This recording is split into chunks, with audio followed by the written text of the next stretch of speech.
Est-ce que vous êtes de ceux et de celles qui subissent des maux comme un problème de sciatique qui nous paralyse et qu'on a de la difficulté à marcher, des migraines qui reviennent ou des rhumes qui reviennent à répétition ou n'importe quel autre bobo qui vous empoisonne la vie? Ben, si c'est votre cas, l'émission d'aujourd'hui est faite pour vous parce qu'on va parler du lien entre les émotions et les maladies. Et le sujet m'a été inspiré parce que je suis en train de lire La clé de votre énergie de Natacha Calès-Trémé, une Française que j'aime beaucoup, qui a un parcours de journaliste comme moi je l'ai été. Et c'est en lisant les premiers chapitres de son ouvrage en fin de semaine que j'ai dit, je dois absolument faire une émission sur le sujet parce que c'est en lien avec ce que j'ai appris dans mes formations pour devenir naturopathe en aromathérapie. Alors, pour ceux qui ne me connaissent pas, je suis Isabelle Leroy, une fille qui vous aide à entrer en communication avec votre médecin pour améliorer vraiment votre qualité de vie. Alors, de ce pas, je vais vous partager une présentation que j'ai préparée pour vous. Alors, je partage mon écran et je vais juste ajuster l'affichage en mode...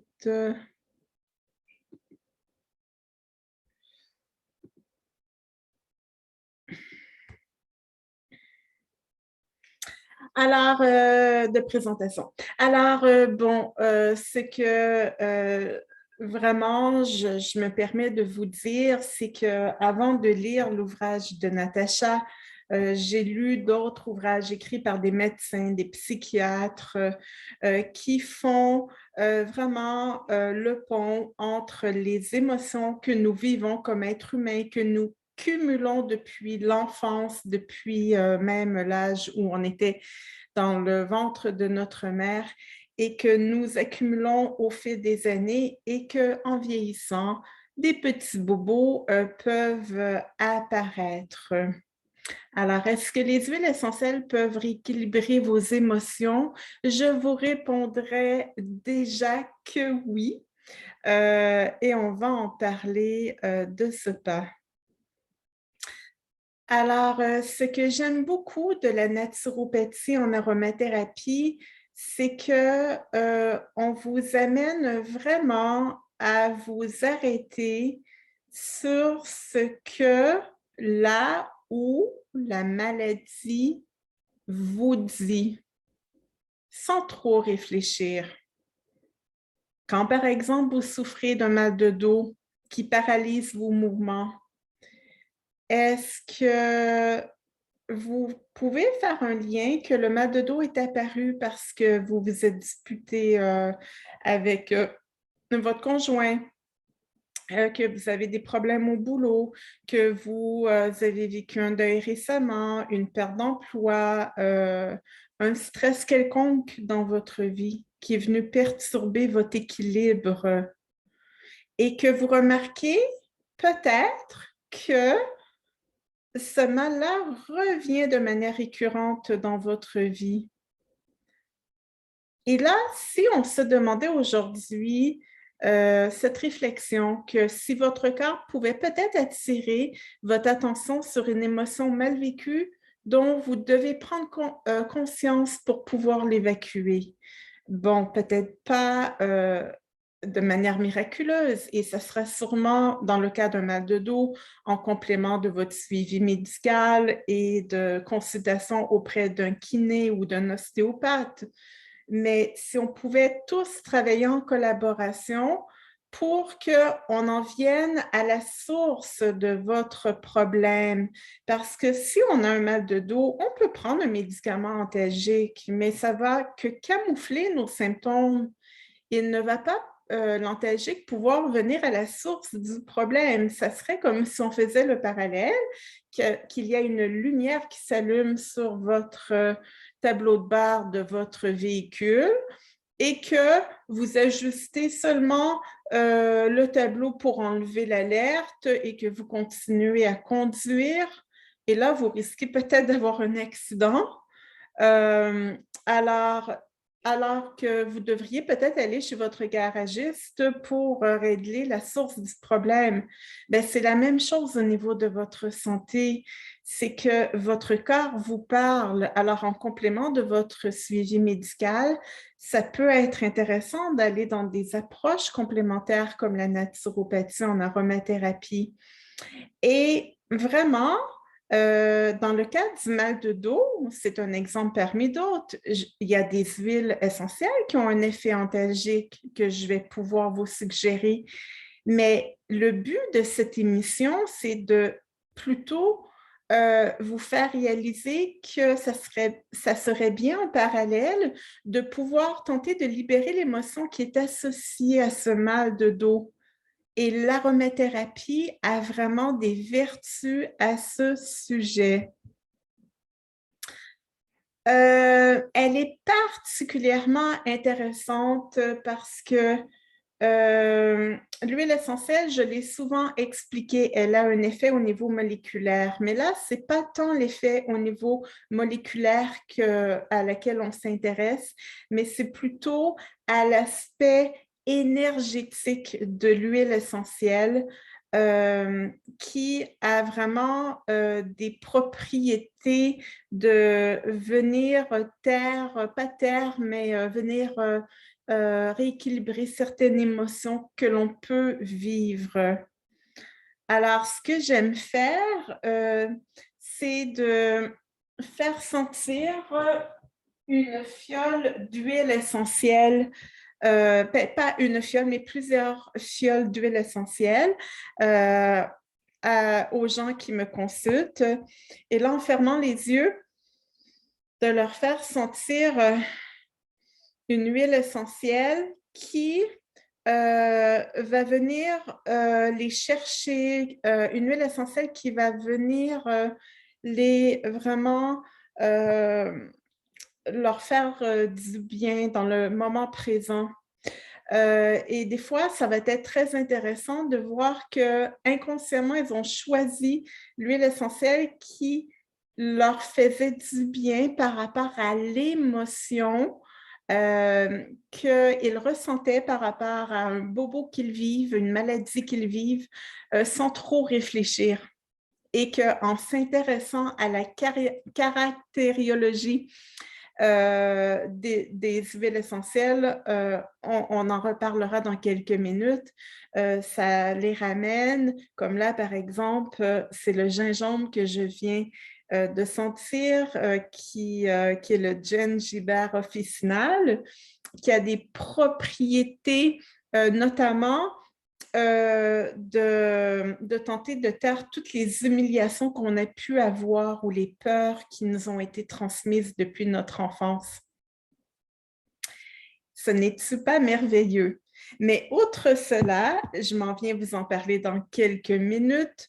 Outre cela, bien, sachez que l'huile essentielle, par exemple de basilic dont on parlera, mais l'odeur va être traitée à travers le système olfactif du cerveau, qui est le système sensoriel responsable de contrôler notre sens de l'odorat et que celui-ci est relié à son tour au système limbique, une zone du cerveau où les souvenirs et les émotions sont stockés. Alors, à ce point, le système limbique produit une réponse distincte à l'arôme fondée sur des émotions associées à l'odeur particulière et elle va créer ainsi une précipitation de sentiments. Alors, il ne faut surtout pas, une fois qu'on a senti l'huile essentielle qui nous interpellait, noter dans un calepin de notes les émotions qui nous viennent à l'esprit sans trop réfléchir.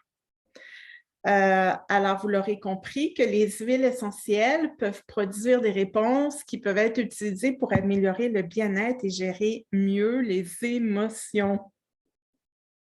En plus, sachez que comme naturopathe en aromathérapie, formée par une professeure qui est anthropologue médicale au niveau universitaire et qui est elle-même acupunctrice, elle nous a enseigné des bases au niveau des médecines ayurvédiques et chinoises.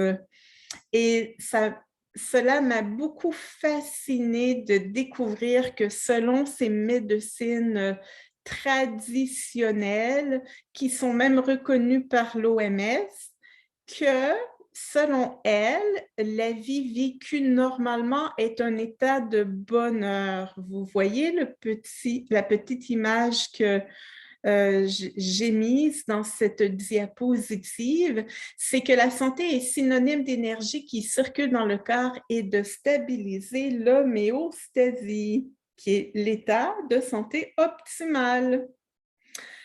Et que l'alimentation et la digestion sont des questions essentielles pour la santé de manière complémentaire à votre suivi médical. On va regarder aussi ce que vous mangez dans votre assiette et que les remèdes sont de nature végétale selon la médecine ayurvédique et chinoise.